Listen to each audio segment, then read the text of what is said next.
Do you know which country is closest to the moon? Now that's a question that's bound to raise an eyebrow or two. It might even seem like a trick question at first glance. But really, it's a fascinating look into the marvels of our wonderful universe. To understand this lunar proximity paradox, let's first take a moment to consider our home, the Earth. It's not a perfect sphere but rather an oblate spheroid, slightly flattened at the poles and bulging at the equator. And it's constantly rotating, completing a full spin every 24 hours.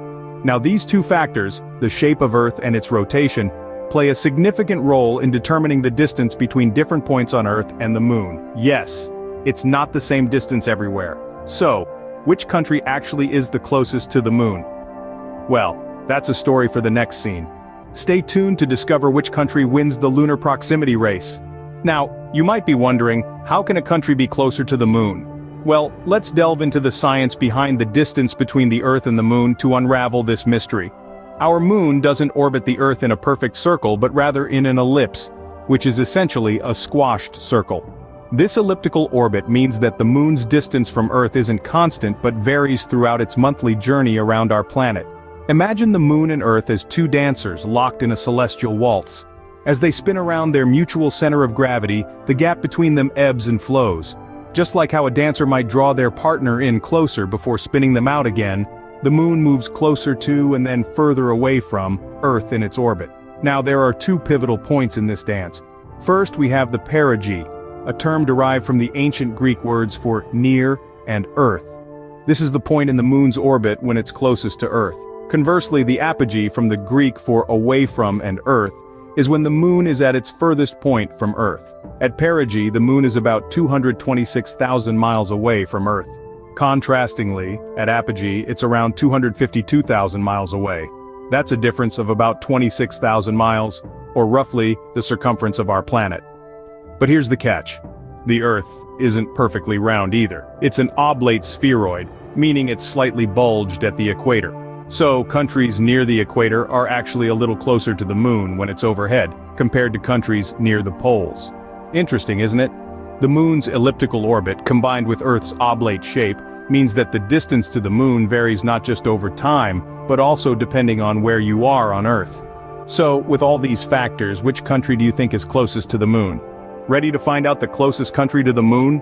Well, hold on to your astronaut helmets because the answer might just surprise you. It's not determined by geographical location but instead by elevation.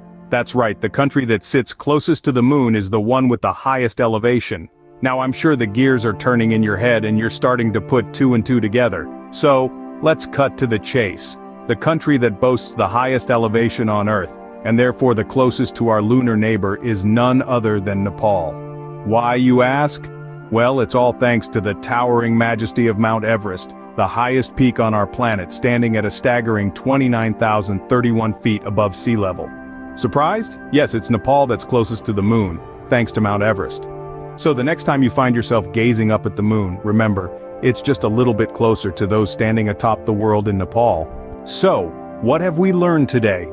We've unraveled the lunar proximity paradox, delved into the science behind the distance between the Earth and the Moon, and crowned a winner in this cosmic competition. The Earth's rotation and spherical shape, paired with the Moon's elliptical orbit, are all key players in this astronomical dance. These factors, continuously in motion, determine the distance from any point on Earth to the Moon at any given time. And while this distance is always changing, there's one constant: Nepal. Due to its sky-high elevation, Nepal is, on average, technically the closest country to the Moon. So despite the common belief that the Moon is just up there, out of reach, it's actually closer than you might think, especially if you're standing atop Mount Everest. So next time someone asks you which country is closest to the Moon, you can confidently say it's Nepal. Thanks for tuning in. And remember, space isn't as far away as you might think.